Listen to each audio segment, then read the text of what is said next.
The rain was merciless that night. It fell in sheets, beating against the windshield like 1,000 whispered accusations.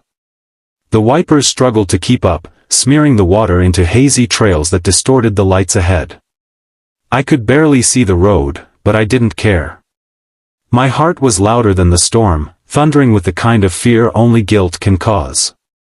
Every mile I drove brought me closer to something I wasn't sure I was ready to face, but something I knew I had to. If you've ever lost someone because of your own mistakes, someone who once looked at you like you were their whole world, then you'll understand what it feels like to want one more chance.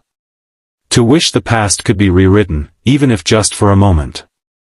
Before we go deeper into this story, if you believe in kindness, forgiveness, and second chances, please take a moment to like this video, subscribe to the channel, and share it with someone who might need hope today. It really helps more people find stories like this one. Now, let's go back to that night, when I stood in front of the door I once used to call home, drenched, trembling, and not sure what I'd find on the other side. It had been 3 years since I left Clara. 3 years since I'd walked out with a suitcase, too proud to admit I was wrong, too stubborn to stay and fix what I'd broken. We'd been together for 7 years before that, through college, first jobs, countless dreams built in late-night conversations over coffee and cheap pizza. But somewhere along the way, I started changing. My ambition turned into obsession. I wanted success more than peace, validation more than love. Clara had always been the soft voice that brought me back to earth, but I'd stopped listening. When I lost my job and pride crumbled, instead of turning to her, I turned away. I told myself leaving would help me find myself, but really, I was just running. From her disappointment in me, and from the reflection I couldn't bear to see in her eyes anymore. I moved cities, buried myself in meaningless work, and convinced myself she'd move on.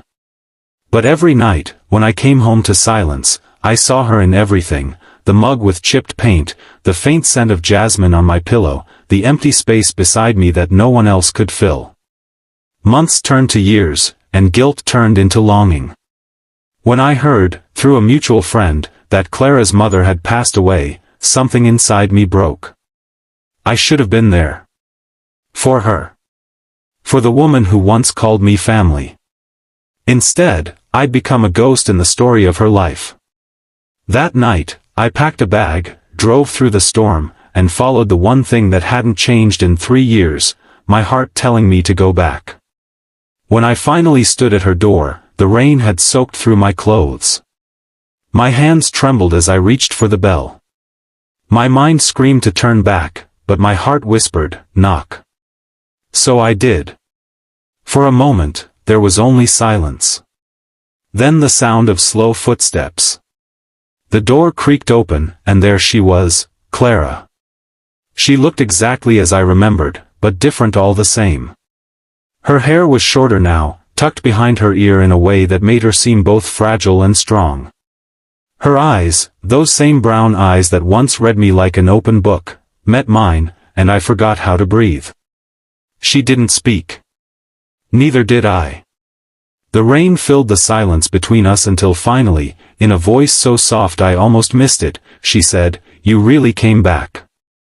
Those words hit me harder than any storm ever could. I wanted to fall to my knees right there, to tell her how sorry I was, how I'd thought of her every single day. But my throat closed up, and all I could manage was a quiet nod.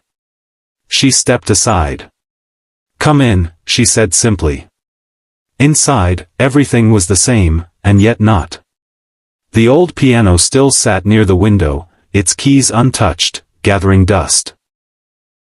The wall where we once pinned our travel photos was bare now, just faint outlines where memories used to hang. The house smelled faintly of lavender and something else, something lonely. I stood there dripping onto the carpet, unsure if I should speak or stay quiet. Clara walked to the kitchen, her movements graceful but heavy, like every step carried the weight of something unspoken. She poured 2 cups of tea, just like she used to, and slid one across the table toward me. "Why now?" she finally asked, her eyes never leaving the cup. "After all this time, why did you come back?" I swallowed hard. The truth was tangled somewhere between guilt and fear. Because, I said slowly, I realized I left the only person who ever truly saw me.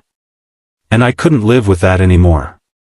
She smiled faintly, a sad, knowing smile. You think time stops waiting for people like you, Ethan? You think you can just walk back in when you're ready?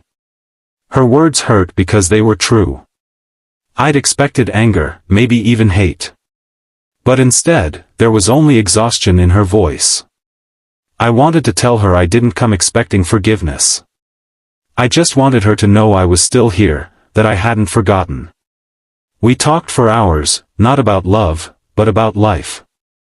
About everything that had changed and everything that hadn't. She told me how she'd spent the first few months after I left waiting for a call that never came.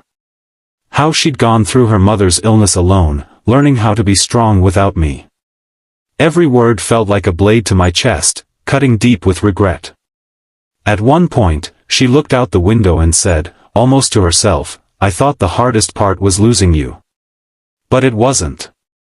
It was realizing you never lost me, you just left me behind.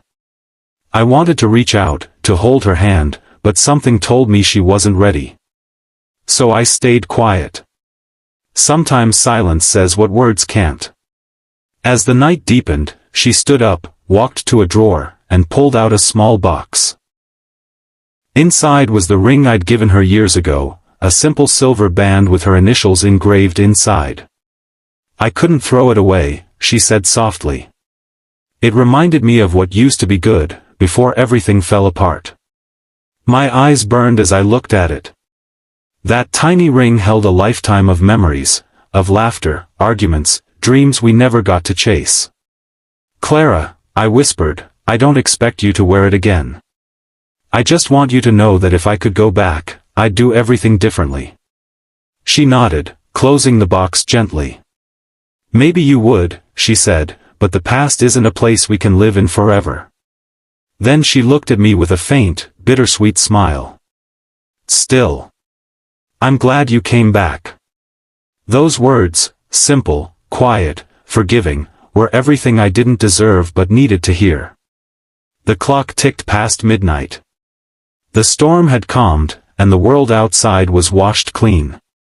We sat in silence for a long time, watching the rain fade into a soft drizzle. There was no dramatic reconciliation, no passionate embrace. Just two people sitting across from each other, separated by time, joined by memory. Before I left, she walked me to the door. I turned to her one last time, unsure if I should say goodbye or something more. But she spoke first. You know, she said, some people don't come back. They move on. But maybe, some hearts are meant to circle back home, even if it takes years. I smiled faintly, tears mixing with the last drops of rain. I guess I just didn't know how to stop missing home, I said. She opened the door, the cold air brushing against us. Take care, Ethan, she whispered. I wanted to say I still love you, but I didn't. Because sometimes love isn't about holding on, it's about knowing when to let someone heal. As I stepped out into the night, I realized something. Coming back wasn't about rekindling what once was, it was about closure, about finally forgiving myself for walking away. Maybe, in another life, we'd find each other again. But for now, just hearing her say you really came back was enough to remind me that even the deepest wounds can find peace. And as I looked back one last time, I saw her standing there in the doorway, watching the rain, the faintest smile on her face.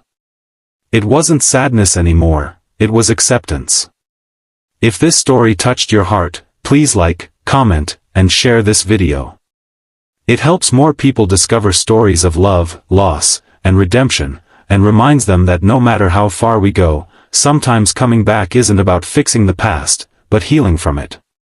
Speech balloon before you go, tell me in the comments below, have you ever wanted to go back to someone, not to start over, but to say the words you never got to say?